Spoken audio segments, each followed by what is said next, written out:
Boa noite a todos mais uma vez. Que a paz do nosso Mestre Jesus possa nos envolver agora e sempre, e que cada um de nós tenha como líquido e certo que essa paz há de nos envolver, porque afinal de contas a escolha de estarmos aqui foi nossa. Então todo o trabalho começa em nós. Então a gente sempre lembra, todos nós, né, os médiuns, os trabalhadores, enfim, que quando a gente se dispõe a um aprendizado, a uma reflexão à luz da doutrina ou baseado nos ensinamentos do nosso Mestre Jesus, nós já estamos sendo envolvidos e recebendo do alto tudo que nós realmente necessitamos. Então é a gente aproveitar esse estado de ânimo que nos move num dia específico, mas que a gente possa manter esse estado de ânimo no decorrer de nossos dias, né? Esse é o ideal. E a gente sempre começa o nosso trabalho falando a respeito das tarefas da nossa casa. Pedimos que ao entrarem a casa, desliguem celular, mantenham conversas mais amenas, sempre falando mais baixinho. Quando a gente termina o Evangelho também, por favor, vamos nos manter mais serenos, aproveitar tudo que o ambiente está nos oferecendo, né? Lembramos que é final de ano, a nossa casa oferece à escola exatamente essa oportunidade, né, de poder refletir melhor a respeito da doutrina, dos ensinamentos de Jesus, e a gente sabe que isso há de nos levar a um entendimento melhor de nós mesmos. Então a gente convida a quem tiver o interesse, fala lá na secretaria, aqui na recepção. E assim, não se preocupem, muitos temem, né? Porque eu vou ter que começar a trabalhar na casa espírita. De jeito nenhum, não é uma condição. Isso é uma escolha de quem se interessar, obviamente, por exercer um trabalho. As escolas acontecem sempre às segundas e quartas, e é só falar com o pessoal aí, se alguém tiver interesse, para começar a fazer a matrícula, que nós já estamos no final de novembro, né? Nós também gostaríamos de agradecer que no decorrer deste ano, graças a Deus e a boa vontade de vocês, independentemente das invasões que a nossa casa foi vítima, mas a gente está conseguindo atender quem quer que nos procure, né?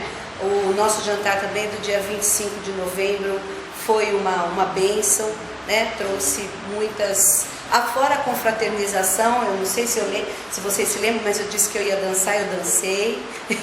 E muita gente que estava lá também se empolgou, se animou, dançou. Então foi um momento muito prazeroso, né? E vamos ver se para o próximo ano a gente consegue ter uma abençoada companheira aí de trabalho, ou um companheiro, né? Que nos dê essa oportunidade. Então a gente pede a Deus que abençoe a todos, principalmente essa moça que teve essa iniciativa, e todos que abraçaram a causa e colaboraram. A nossa palestra de hoje é sobre laços de família, e esse mesmo tema será apresentado no dia 8 de dezembro, tá? E a terça que finaliza, que encerramos as nossas tarefas, é terça 13 de dezembro, tá? Então, nós encerramos com a palestra chamada Boa Nova, tá? Aí, dia 15, que é uma quinta-feira, nós fazemos o último evangelho da quinta-feira e retornamos no dia 10 de janeiro. A gente vai conversando sempre, vamos sempre lembrando no decorrer das nossas tarefas, mas é bom que a gente já comece a se preparar para o final de ano, tá certo? Por que a gente fala isso? Que é para poder aproveitar esses momentos, sentir todo esse prazer e manter no decorrer do ano, né? Do ano que se aproxima. Tudo bem? Então vamos com serenidade agradecer ao nosso Criador por essa valiosa oportunidade de estarmos aqui reunidos em seu nome. Vamos agradecendo a espiritualidade bendita que nos acompanha nessa trajetória, que nos inspira, os nossos mentores particulares, que nos animaram a chegar até aqui. vamos agradecendo e nos envolvendo com a espiritualidade aqui presente, dirigente, coordenadora deste trabalho, já buscando se conectar com cada um de nós, para que nós possamos efetivamente receber tudo o que nós necessitamos. E é com muito amor e com muita gratidão que nós damos início à tarefa desta noite. Graças a Deus. Então, pessoal, como dissemos no princípio, é sobre laços de família. E a gente sempre lembra que os temas que a gente acaba abordando foram todos sugeridos pelos próprios frequentadores. Agora, uma coisa interessante, essa questão da vida de relação, a gente resolveu colocar o nome de laços de família, né? Mas ali naquela caixinha teve questionamentos de tudo quanto foi ordem, mas a maioria deles voltados à nossa própria limitação. Os ciúmes, o adultério, ou a traição, enfim, a relação marido-mulher, mulher-marido, pai e filho, filho e pai. Então, assim, o que a gente vai procurar fazer hoje aqui é não tratar desse assunto especificamente, mas vamos tratar daquilo que nos impede efetivamente de vivermos uma vida de relação plena, né? A começar que somos todos irmãos. O bicho já começa a pegar aí, né? Ele fala que somos todos irmãos.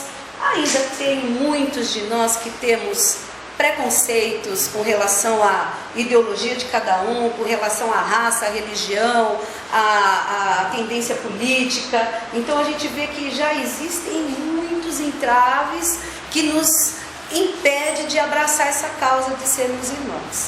Mas a doutrina espírita, que é esclarecedora por excelência, vem e nos diz assim: nós somos todos espíritos criados por um mesmo Pai. Ponto. Quem quiser abraçar essa causa, não tem como. Essa causa a gente tem que abraçar.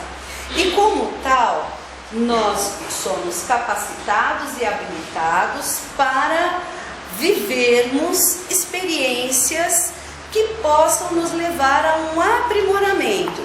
Mas como assim? Se esse pai que é tão bacana, né, tão tudo de bom, me criou, por que eu já não sou assim tudo de bom?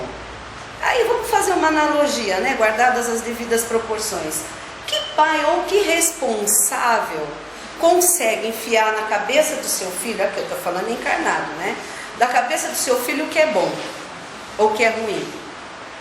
Que pai ou que responsável tem noção do que realmente seja bom ou ruim? Daí o nosso relativismo. Nós somos relativos, nós não somos absolutos. E graças à misericórdia de Deus, a gente vai encontrando pessoas, tá? Espíritos que vão nos ajudando, nos auxiliando, servindo como instrumentos para que a gente consiga se libertar dessa limitação e fazermos a nossa parte. Então vamos traduzir, começar do começo. Somos criados simples e ignorantes, ok? Para viver experiências. Agora, como é que eu vou viver uma experiência vivendo como nômade? No alto de uma montanha? Não, tem as pessoas que até optaram e têm um objetivo, um propósito. Mas vamos falar da maioria, vai? Não vou entrar nem nesse detalhe. Quem de nós aqui que poderia ter condição de viver sozinho e poder experimentar, tá, as experiências aí que Deus nos dá a todo momento e fazermos o melhor e fazermos a nossa parte? O que é o parâmetro para saber qual que é a nossa parte, o que é o melhor? É o outro, né? Na verdade, esse outro, a gente está sempre com o dedo apontado para ele, né? Então, ai, nossa, como esse cidadão é impaciente. Olha que horror. Olha do jeito que ele trata a mãe, olha do jeito que ele fala com o filho, olha do jeito que ele trata o bicho, né? A gente sempre está apontando. Agora, se a gente consegue reconhecer essa dificuldade no outro, é porque essa dificuldade está em nós. E aí Deus, que é infinitamente misericordioso, Eu não posso dizer tudo o que ele é efetivamente, porque hoje eu sinto que me falta vocabulário, embora eu seja uma professora de português, mas me falta vocabulário. Eu sei que ele é tudo de muito bom, tá? Ele coloca na nossa vida os espíritos que se afinam com as nossas tendências, tá? Então, de repente, nós somos pessoas assim, extremamente voltadas para a aquisição, para ter o poder. Poder intelectual, poder de conhecimento, para poder subjugar o outro, né? Não é aquele conhecimento para poder passar, não, é para poder subjugar o outro, ou ter um status econômico que nos destaque, né, na sociedade. E aí a gente vai se afinando, nós vamos encontrando pessoas que têm tudo a ver com essas nossas tendências. E é através desse outro que a gente começa a observar a nossa limitação moral, a nossa falta de compreensão diante dessas possibilidades, como eu acabei de dizer. Alguns de nós têm condição de desenvolver a intelectualidade de maneira exemplar, magnífica, né? A gente fala, nossa, fulano é tão inteligente, fulano é tão articulado, fulano é isso, fulano é aquilo. Só que esse fulano tem toda essa inteligência, toda essa... E para nos subjugar, ou para impor a sua vontade, não é assim que a gente percebe que as coisas funcionam? De um modo geral, é assim que funciona na sociedade, né? Por quê? Nós temos limitação para entendermos que esses instrumentos, aquilo de melhor que nós tivermos, deve ser compartilhado. Olha que beleza! E hoje, nós, a todo momento, nós temos essa linguagem no nosso dia a dia, né? Compartilhar saberes, compartilhar mantimento, compartilhar amor, olhar, sorriso, compreensão. A todo momento nós estamos sendo convidados para compartilharmos. E muitos de nós pensam que pela falta de intelectualidade, ou até mesmo pela falta de dinheiro, de coisa material, fala, eu vou compartilhar o quê? Se eu não tenho nem o suficiente para mim? Mas todos nós, felizmente, se não temos o olhar, temos a palavra que pode consolar, né? Nós temos o sorriso, nós temos o bom ânimo, o otimismo. Nós podemos ser motivados pelo otimismo para que a nossa vida de relação seja uma vida plena, uma vida onde nós estejamos compartilhando. E aí vem a família. Nós falamos que nós estamos com os espíritos que se afinam conosco, tá? Então, numa determinada existência, vamos colocar a data, vai em 1787, a Lucila veio como, a Lucila veio como esposa do pai dela, que hoje é pai. E esse Gilberto, em 1787, acabava com a Lucila. Era um demônio, ele não deixava ela em paz, ele fazia de tudo com ela, maltratava, menosprezava, vitimizava a todo momento, tal. Ok? Estávamos ali, Gilberto e Lucila, em 1787. Desencarnamos, até nos encontramos na erraticidade, mas vimos que mesmo ali na erraticidade havia um choque. Tá? A erraticidade é onde a gente fica se preparando para poder reencarnar.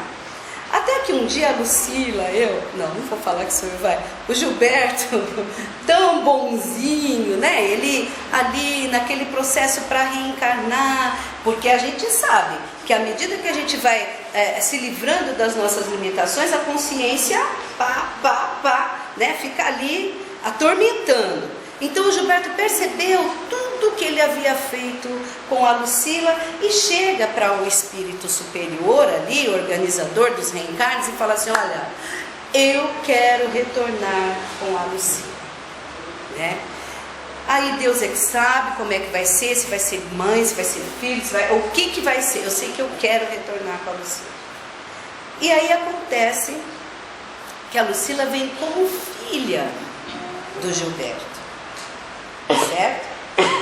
Mas aquela animosidade ainda continua a motivar esse olhar da Lucila para o Gilberto. Ela não consegue falar, putz, ele é meu pai, como é que eu posso assim ter tanta raiva? Como é que eu posso ser tão intolerante? Ele é meu pai. E é a partir dessas reflexões que a Lucila então caminha para buscar um entendimento, uma compreensão. Porque olha a sabedoria. Deus sabia que de outro jeito não ia rolar a nossa aproximação, não ia rolar, né? Porque por mais que a gente tenha o benefício do esclarecimento ao reencarnarmos, mas nós somos energia, né? Nós sentimos, tem um pessoal que se aproxima que a gente dá até choque, né? E aí, vindo como pai e filha, como é que poderia a convivência acontecer? Como que essa convivência poderia rolar? Então, à medida que a Lucila vai crescendo, vai se desenvolvendo, vai buscando se livrar dessa limitação, é que aí as coisas começam a acontecer de modo favorável. Só que felizmente, faz de conta que o Gilberto, ele já está num grau tal de elevação, que bacana os esforços da Lucila, bacana. Mas o Gilberto desencarna e vai habitar outras paragens e vai realizar outras tarefas, porque todo mundo aqui sabe que a gente não fica tocando água, né? E que não tem um céu, né? Não sei se vocês estão ligados. E também não tem o inferno, a gente não vai arder no mármore do inferno eternamente, não. Existe toda uma situação que vem ao encontro daquilo que a gente merecer e necessitar. Então nós estaremos no mundo que a gente precisar, com os espíritos que a gente necessita e merecer também. Existem aqueles que em 1787, embora a Lucila fosse maltratada e tal, existiam aqueles que davam aquele total apoio para a Lucila. Não se perca, não carregue mágoa, não se iluda, não siga pelo mesmo caminho, não alimente essa raiva, esse rancor, tal. Foram muitos os apelos, tanto de pessoas, de espíritos encarnados, quanto dos desencarnados, porque nós somos a todo momento inspirados. Mas só que a Lucila não quis saber. Eu não quero nem saber. Que bom, quando ele desencarnou, glória a Deus. Foi embora, tudo. Agora a vida vai melhorar. Só que não é assim. Nós temos acertos, nós temos pendências aí. Por que esse mundo chama-se de expiação e provas? O que é expiar? É reparar situações que nós muitas vezes colaboramos para que acontecesse. Em 1787, o espírito encarnado naquela época, como Gilberto, e o espírito encarnado como Lucila, eles realmente não se davam. Existia um motivo. Porque em 1458, a Lucila botou o seu Gilberto na fogueira. Percebe? Por que Jesus vem e nos fala a respeito do amor? Por que Jesus nos pede a todo momento para que a gente perdoe? Por que Ele fala na caridade? E nos benefícios que essa caridade há de trazer para cada um daqueles que efetivamente exercitar. Não vai ser quem está conosco, mas o beneficiado seremos nós. Porque de acordo com os frutos que nós estamos colhendo nesta vida, a gente já tem uma ideia do que é que a gente vem aprontando por aí. Existem aqueles problemas na nossa vida que são recorrentes. Eu tenho uma prima que ela casou-se, ela está no 3º casamento. Todos os maridos dela têm problema com álcool. Todos eles. Ela não bebe, não fuma, coitada. Mas eles têm problema, entendeu?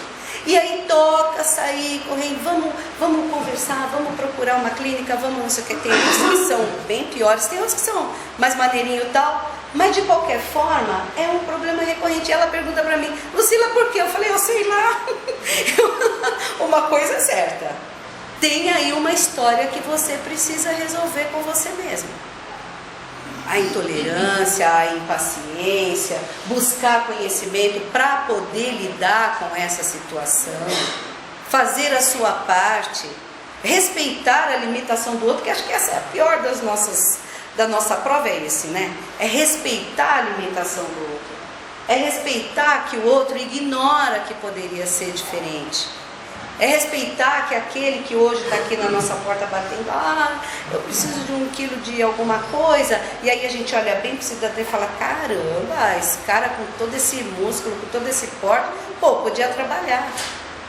E muitas vezes deixamos de fazer porque a gente já faz essa pré-avaliação, esse pré-julgamento, sem nos darmos conta que nós já atingimos uma condição de entender que esse corpo, essa cabeça é para funcionar, e a gente ir à luta, trabalhar, buscar o pão nosso de cada dia, tal. Só que tem muita gente que não despertou para isso.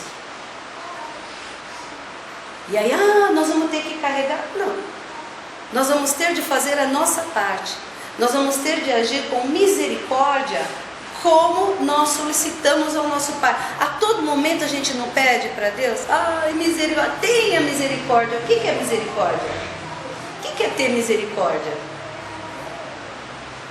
É compaixão, pena. Quem falou? Pena, piedade, dó. Exatamente. Misericórdia é compaixão. E córdia é coração. Então, quando a gente pede misericórdia, a gente não quer que Deus avalie, raciocine sobre o que nós fizemos. A gente quer que simplesmente Ele nos perdoe, passe um pano, né? Dá uma chance, me dá uma outra chance. E aí é que tem a fala daquela música lá, tudo a ver, né? Eu descobri que Deus não castiga ninguém, a gente mesmo é quem se castiga, meu bem, com certeza. Porque Ele a todo momento age com misericórdia. E essa misericórdia é dinâmica, não é aquela coisa de ficar passando a mão na nossa cabeça e falar assim: fica aí quietinho, tudo bem, você errou, tá tudo certo. Não, Ele vem e nos apresenta uma nova prova, Ele vem e nos apresenta uma nova oportunidade para que a gente possa efetivamente realizar a nossa tarefa. Então, todas as vezes que a gente se esquiva diante de um filho, diante de um pai, diante de um marido, diante de uma relação qualquer, toda vez que a gente fala: eu não quero nem saber, eu não preciso disso, né? Eu não preciso disso. Esse filho é problema? Manda para o pai. Manda para o pai. Aí 40 anos se passa, esse filho acaba voltando para aquela mãe que já está com 70 praticamente. Ela fala: meu Deus, mas o que foi que eu fiz de errado? Né? Não fez a sua parte. E todas as vezes que a gente se esquivar, se não for nesta vida, vai ser em outra. A gente vai ter de viver a vida de relação de maneira que nós conquistemos a nossa evolução. Olha que beleza! Nós precisamos uns dos outros para evoluir. E não é através daquele que me ama bonitinho, aquele que me adora, não é com ele que eu vou aprender nada. É com aquele que vem e me tira assim, me joga um banho, me tira da zona de conforto e fala: filha, acorda, porque a vida não é assim, não é bem por aí, né? E quando nos preparávamos para fazer essa palestra, levamos em conta, né, todas essas questões, o fato de sermos espíritos, o fato de não estarmos juntos por acaso, o fato de que a vida de relação é a nossa verdadeira prova, né? E aí a gente pegou aqui algumas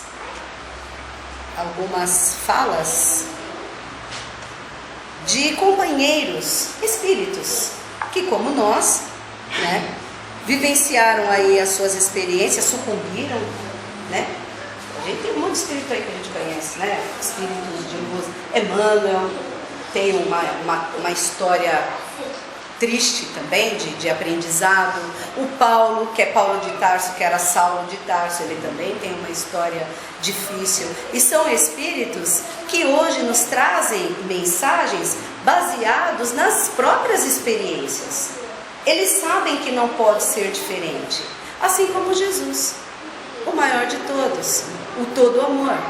Jesus sabe que não pode ser de outra forma. Ele sabe que dói também, mas Ele pede para a gente a todo momento que acreditemos na justiça e na sabedoria do nosso Criador. Quando a gente acredita, quando a gente entrega nas mãos dele, a gente consegue efetivamente dar um passo de cada vez, dar uma respirada, dar uma segurada e não desistir. E não perder o bom ânimo. E não perder principalmente o otimismo, né? Porque é disso que a gente precisa. Ser otimista, ter fé e ser otimista para poder realizarmos as nossas tarefas. Então, a família é a nossa verdadeira escola, né? É a escola das almas. A paz do mundo começa sob as telhas a que nos acolhemos. Se não aprendemos a viver em paz entre quatro paredes, como aguardar a harmonia das nações? Então, só esse chamado, que é de Emmanuel, essa pergunta, né, já nos faz dar uma parada. É mesmo, se eu não viver bem com o meu pai, com a minha mãe, com o meu cachorro, com o meu filho, com quem estiver dentro de casa comigo, como é que eu quero saber da paz no mundo? O que adianta eu me preparar toda e vibrar pela paz no mundo, pela paz, para que as nações, né, não briguem, para que haja isso, para que haja aquilo, se dentro da minha própria casa eu não estou fazendo? É dentro de casa que começa a paz, na verdade, é dentro de cada um de nós. A partir do momento que a gente faz a escolha de querer viver bem. Então, quando a gente quer viver bem, e fazemos essa escolha, e trazemos o otimismo e o bom ânimo a todo momento, e nada, nenhuma cara feia, nenhum xingamento, nada há de nos tirar do nosso propósito. Quando a gente faz isso, automaticamente, aqueles que vierem com a cara feia, com o xingamento, eles se afastam, porque nós não estamos juntos por afinidade.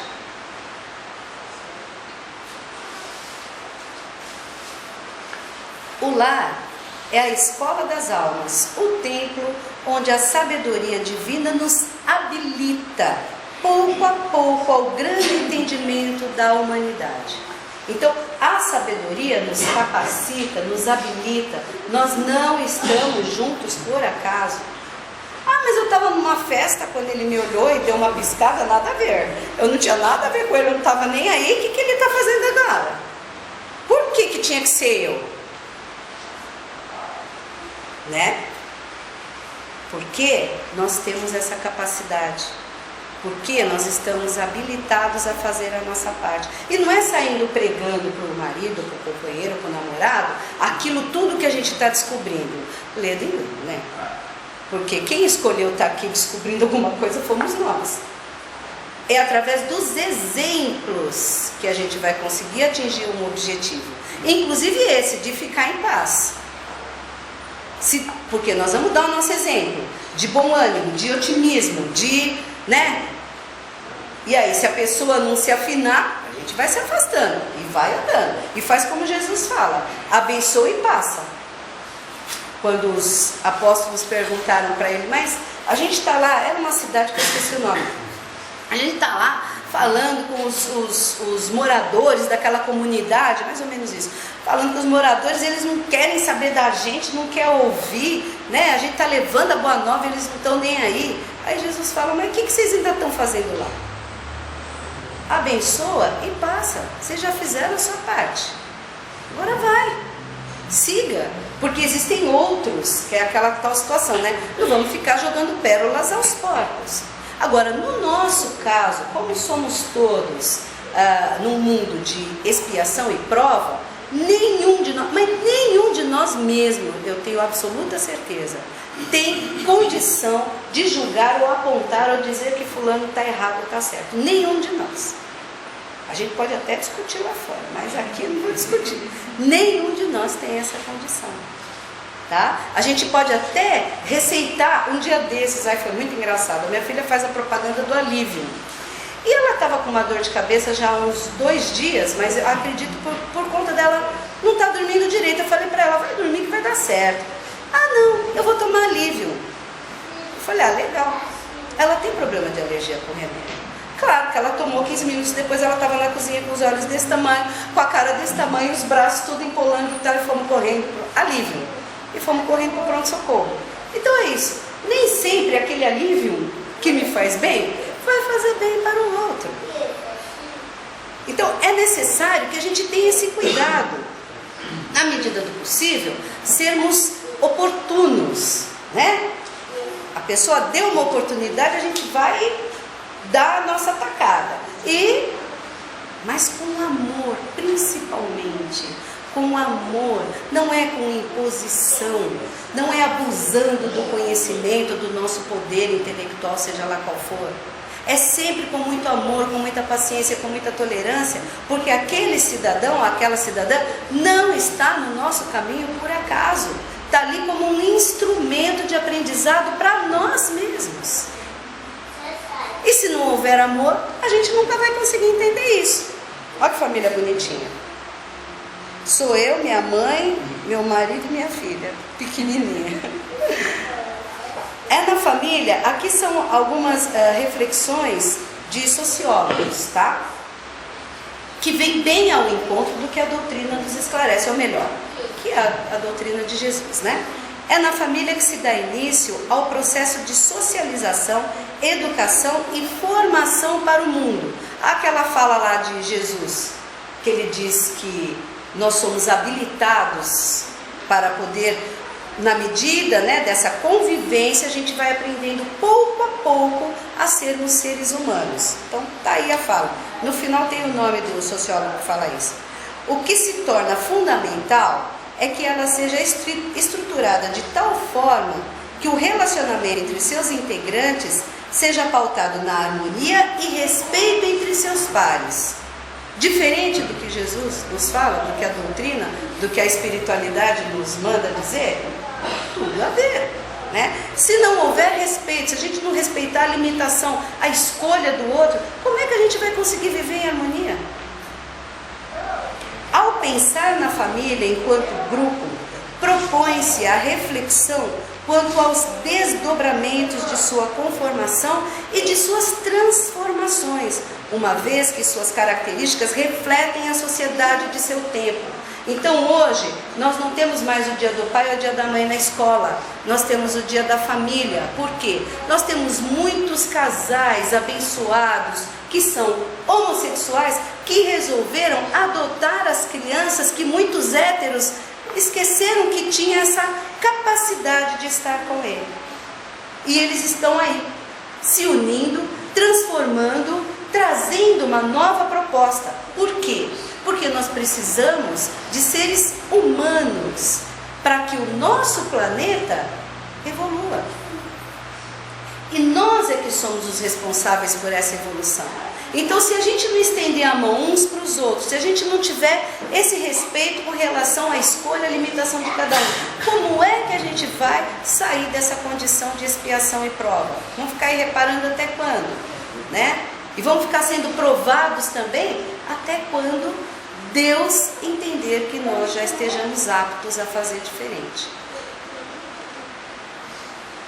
Em família, né? Jesus ali, o governador do planeta. Isso quem disse foi Paulo, numa de suas epístolas. Aprendam primeiro a exercer piedade para com a sua própria família e a recompensar seus pais, porque isto é bom e agradável diante de Deus. E Emmanuel disse mais ou menos isso. A luta em família é problema fundamental da redenção do homem na terra. Ou seja, para que a gente se redima das nossas mazelas, das nossas limitações morais, é necessário que a gente conviva. Não tento caminho. Eu até pensei que eu fosse conseguir um dia ser freira. Logo que eu tinha 6, 7 anos, eu falava com a minha mãe, eu vou ser freira. Eu adorava ajudar o padre a fazer missa. A gente fazia em latim ainda, eu não entendia absolutamente nada. Eu falava, não, eu quero ser freira porque eu vou fazer a missa. Aos 12, eu descobri que mulher não podia fazer. Aí fiquei numa revolta total. Aí já viram o cara muito rebelde para seguir uma carreira religiosa. Então, sai fora que não é da sua praia, né? Mas é isso. Como seremos benfeitores de 100 ou 1000 pessoas se ainda não aprendemos a servir 5 ou 10 criaturas que estão dentro da nossa própria família? Emmanuel é maravilhoso, né? Ele dá umas tacadas assim, né? É tipo, ele bate a sopra, né? Para a gente não chorar muito e não perder a boa vontade de querer refletir sobre o que ele nos orienta. E é através da reencarnação que a gente pode fazer esses reparos aí, né? É aproveitar a reencarnação. Então, por exemplo, hoje nós estamos aqui, vocês me motivaram a elaborar a tal palestra. E aí eu estou trazendo aquilo que a minha visão, a minha leitura, né, do que vem a ser esses laços de família tal. E cada um de nós, eu tenho absoluta certeza, que está sendo tocado de alguma maneira. Ou não, também. A escolha foi nossa. Se a escolha foi nossa, é aí um convite para que a gente aproveite essa reencarnação, né?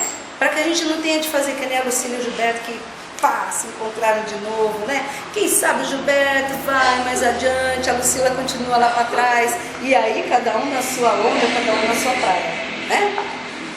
Na pergunta 66 do Livro dos Espíritos, eles dizem: como pode a alma que não alcançou a perfeição durante a vida corpórea acabar de depurar-se, acabar de se aprimorar? Como é que ela pode? Sofrendo a prova de uma nova existência. E como realiza essa nova existência? Será pela sua transformação como espírito? E eles falam: depurando-se, aprimorando-se, a alma indubitavelmente experimenta uma transformação. Mas para isso necessária lhe é a prova da vida corporal. Então, é através dessas provas, né, de lidarmos com pessoas da nossa família que nós entendemos, nós é que entendemos que são pessoas difíceis, nós é que temos dificuldade para nos relacionarmos com essas pessoas, porque normalmente, eu estou falando por experiência própria e conheço a vida de muita gente, normalmente a pessoa não está nem aí com a gente, está tudo certo, a gente é que se incomoda com o jeito egoísta de ser, com o jeito ciumento de ser, porque fala demais, porque ri demais, porque chora demais, porque é muito emotivo. A gente está sempre colocando algum empecilho para viver essa vida de relação plena. Então, que tal, né, se diante dessa prova, né, a gente começar a observar as qualidades e valorizar, não só observar, mas valorizar as qualidades. E até mesmo pensando: poxa vida, se essa pessoa não tem nada com relação a mim, muito pelo contrário, a pessoa está sempre em casa, está sempre ligando, está sempre atenta, eu podia pelo menos, né, me mirar no seu exemplo, ao invés de querer ficar dando exemplo do que para mim é o legal, é o melhor, né? E o Emmanuel, ele diz assim, é uma observação que ele faz: todos os espíritos, foi Allan Kardec, porque isso aqui é do Livro dos Espíritos, né? Então Allan Kardec, algumas vezes, depois de perguntas formuladas e depois das respostas, ele traz uma observação, até para dar um complemento para facilitar a nossa reflexão, tá? Convido vocês a lerem o Livro dos Espíritos, tá? Todos os espíritos tendem à perfeição, e Deus lhes proporciona os meios de consegui-la com as provas da vida corpórea. Então, é necessário que a gente encarne, desencarne, reencarne, é necessário até que nós possamos atingir um grau tal de elevação que nós não vamos mais precisar desse instrumento, de um corpo. Nós sempre seremos espíritos. Espírito não tem sexo, espírito não tem cor, nós seremos sempre espíritos. E vamos nós mesmos conquistando condição de habitarmos outros mundos, aonde talvez não seja necessário esse formato de corpo, que a gente sabe que esse corpo ele foi feito, esse aqui que a gente tem, dois olhos, dois buracos no nariz, uma boca, enfim, esse corpo foi feito baseado nas condições climáticas e geográficas da onde a gente habita. Tudo bem? Até aí não vamos entrar em detalhe, mas a grosso modo é isso, certo? Então, a hora que o espírito estiver numa condição de evolução diferenciada, ele não vai precisar, nós, né? Não vamos precisar de um corpo nesse formato. A gente vai poder sair desse mundo de provas, de expiação e provas, e vamos, obviamente, habitar em outras paragens, talvez com corpos diferentes, enfim, mas isso não vem ao caso, tá? Então, a vida, as provas na vida corpórea, para nós aqui, neste mundo, ainda é necessário, ok? Porque senão a gente não estava aqui, né? Já pensou aqui desencarnar, todo mundo desencarnar? Nossa Senhora, nem sei o que eu faria. A hora que eu acordasse desse sonho. Aí tem também uma observação sobre as parecências físicas e morais. Os pais transmitem aos filhos quase sempre semelhança física. Transmitem também a semelhança moral? Não, porque se trata de almas ou espíritos diferentes. O corpo procede do corpo, mas o espírito não procede do espírito. Aí vem a pergunta que todo mundo quer saber, né? De onde vêm as semelhanças morais que existem, às vezes, entre os pais e filhos?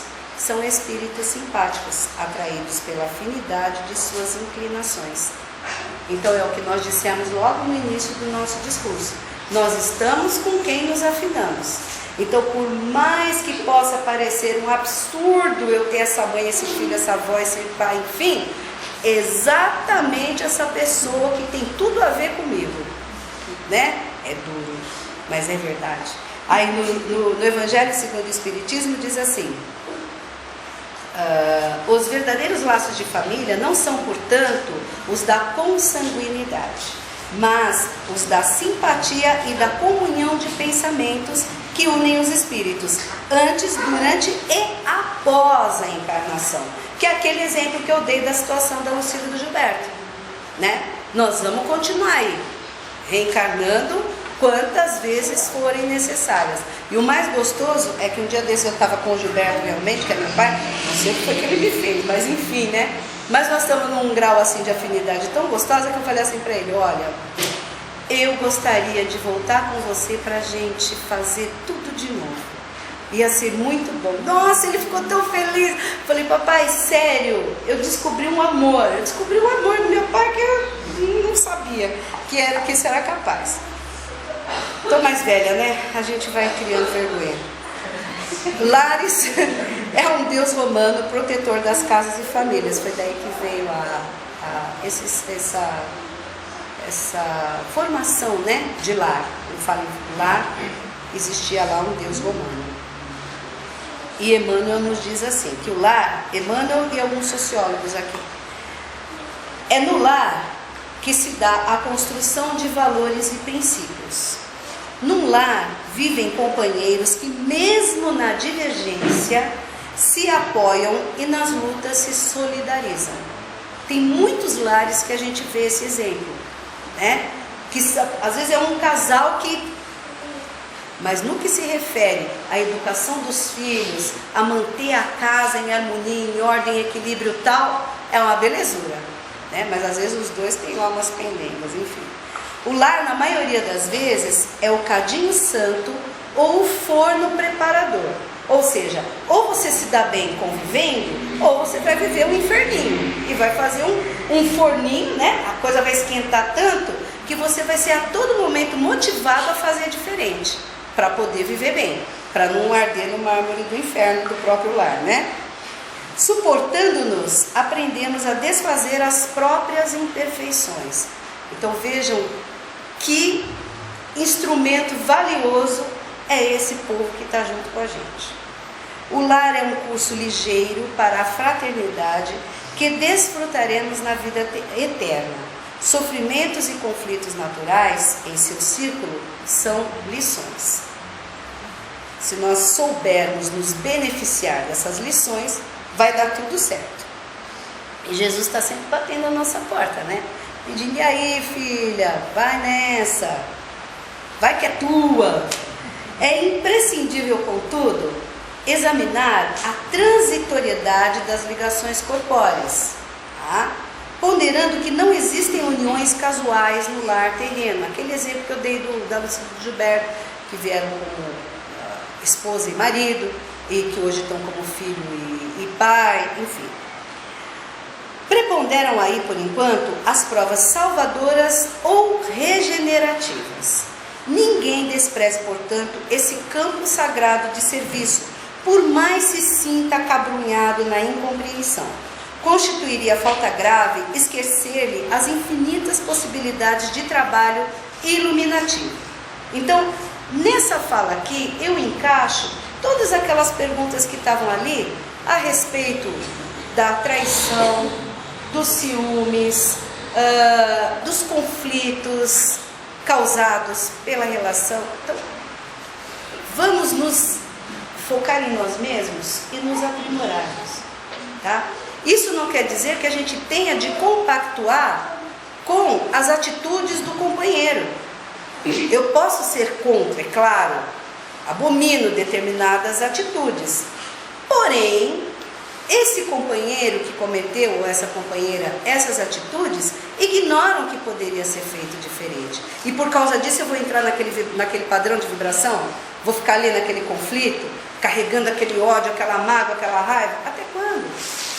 Porque a gente já descobriu, esta noite, descobrimos que os maiores beneficiados quando a gente se dispõe a amar, somos primeiros nós mesmos. Jesus nos convidando para que a gente tenha a compreensão de uma criança, né? Que a criança é simples. E Emmanuel, maravilhoso, diz assim: nascestes no lar de que precisavas, vestiste o corpo físico que merecias, moras no melhor lugar que Deus poderia te proporcionar, de acordo com o teu adiantamento. Não reclames, nem te faças de vítima. Antes de tudo, analisa e observa. A mudança está em tuas mãos, né? É aquilo que a gente falou no começo, está tudo no nosso nome. Aí se a gente vai querer levar isso adiante ou não, né? E o centro espírita, ele tem uma finalidade, um objetivo, exatamente de nos situar quanto à nossa condição de espíritos em evolução. Tá? Não é o homem ou a mulher, ou o preto ou o branco ou o japonês, não, é o espírito. O espírito em evolução, ele precisa passar por determinadas provas para efetivamente evoluir, né? O estudo e a prática da doutrina dos imortais é o que a gente está sempre estimulando e incentivando aos frequentadores. Orientar que na convivência fraternal reside o exercício da solidariedade e da tolerância, dentre outras virtudes. Libertar as consciências para a conquista da paz, trabalhando os sentimentos de união. É tudo um trabalho árduo, mas é um trabalho que depende de cada um e de mais ninguém. Ser o hospital para as almas enfermas que necessitam libertar-se das más inclinações e vícios, adquirindo a saúde ideal. Contribuir para a constituição de uma sociedade nobre e digna, à luz do Evangelho de Jesus, restaurado pela codificação kardeciana. Então, a doutrina espírita, ela vem e esclarece. Ela não traz nada de novo. Ela simplesmente dá nome àquilo que nós, desde a nossa formação, a gente vem buscando. É ser feliz, é respeitar, é tolerar, é ter paciência. É principalmente amar, é o que a gente tem buscado desde a nossa formação. O Evangelho no lar, a gente sabe que é uma prática fundamental para quem realmente tem essa vontade de se tornar melhor, né? Quando a gente se torna melhor, a gente traz uma paz, uma harmonia dentro de nós mesmos. A vaidade de certos homens que julgam saber tudo e tudo querem explicar a seu modo, dará nascimento a opiniões dissidentes. Mas todos os que tiverem em vista o grande princípio de Jesus se confundirão num só sentimento, o do amor ao bem, e se unirão por um laço fraterno que prenderá o mundo inteiro. Então, independentemente da crença, da religião, dos ideais, dos valores, enfim, só existe um caminho, o do amor. E o amor, ele não vai assim, pá, tó, você está com amor, você está com a paciência, não. É o exercício diário no nosso seio familiar, com as pessoas que se relacionam conosco no nosso dia a dia, no nosso trabalho, na escola, o vizinho, o açougueiro, o padeiro, enfim. Se a gente conseguir a todo momento manter o sorriso, o bom dia, boa tarde, boa noite, fraterno efetivamente, nós vamos sentindo essa paz, essa harmonia crescendo dentro da gente. E aí a gente não vai estar nem aí se a pessoa respondeu bom dia, se falou para baixo, só se for para você, né? Porque tem gente que assim, você fala bom dia, fala, só se for para você, porque para mim foi assim, o problema dele.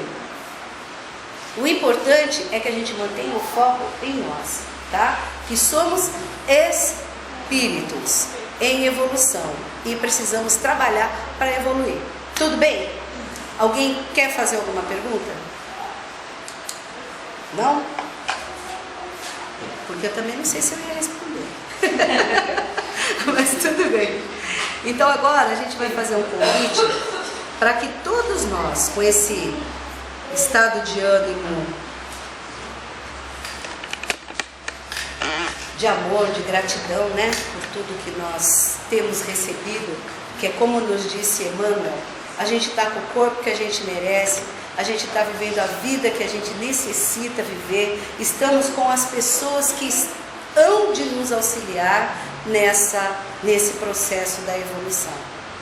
Então que neste momento, cada um de nós respire profundamente, entregue nas mãos dessa espiritualidade que nos acompanha, que quer o melhor, que nos inspira. Vamos entregar nas mãos dessa espiritualidade todas as nossas aflições, as nossas dores, os nossos questionamentos. Vamos acreditar que a partir dessa atitude nossa de resignação diante da vontade do Pai, é que nós seremos verdadeiramente esclarecidos. Tudo parte de cada um de nós, daquilo que a gente busca, daquilo que a gente quer. Tudo parte da nossa fé. Então que neste momento nós tenhamos como líquida e certa a presença dos mentores designados pelo nosso Mestre Jesus para recolher de nós tudo o que nos aflige, para trazer até nós energias que possam nos estimular, fortalecer o nosso bom ânimo, energias que possam nos dar a paz, a harmonia necessárias para que permaneçamos resignados diante da vontade do nosso Criador. Nós vamos entregando a essa espiritualidade, vamos nos enchendo desse alimento generoso e amoroso que vai restaurando o nosso bom ânimo, higienizando o nosso corpo físico e mental, deixando-nos preparados para a nossa luta cotidiana de saborear a vida, aprender a amar e ser feliz. Assim, tranquilos como estamos, nós convidamos a todos que elevemos o nosso amor e entreguemos na mão do nosso Mestre Jesus para que Ele derrame sobre esse planeta de provas e expiação energias que possam fortalecer os corações de todos os seus habitantes, nossos irmãos, para que esses irmãos também possam perceber essa presença bendita e fazerem melhores escolhas como o que nós nos propusemos nesta noite. Envolva, Senhor, a nossa família, o nosso lar, cada um agora mentalizando o seu lar, os familiares. E vamos auxiliar a espiritualidade a derramar sobre o nosso lar toda a harmonia, paz, equilíbrio, união, porque é isso que nós desejamos para o nosso lar. Que cada canto, Senhor, receba neste momento o teu amor, a tua paz, que a tua presença permaneça entre todos os moradores. Que esta casa, Senhor, que nos dá a oportunidade do trabalho, da reflexão, possa receber vibrações de união, de harmonia.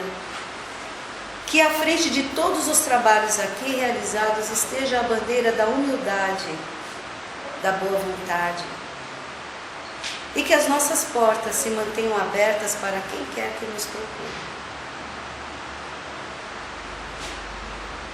Nós te agradecemos, Senhor, pela oportunidade da vida, pelas oportunidades que a tua infinita misericórdia concede a cada um de nós, para que possamos perceber a tua presença, valorizar e dignificar o seu nome,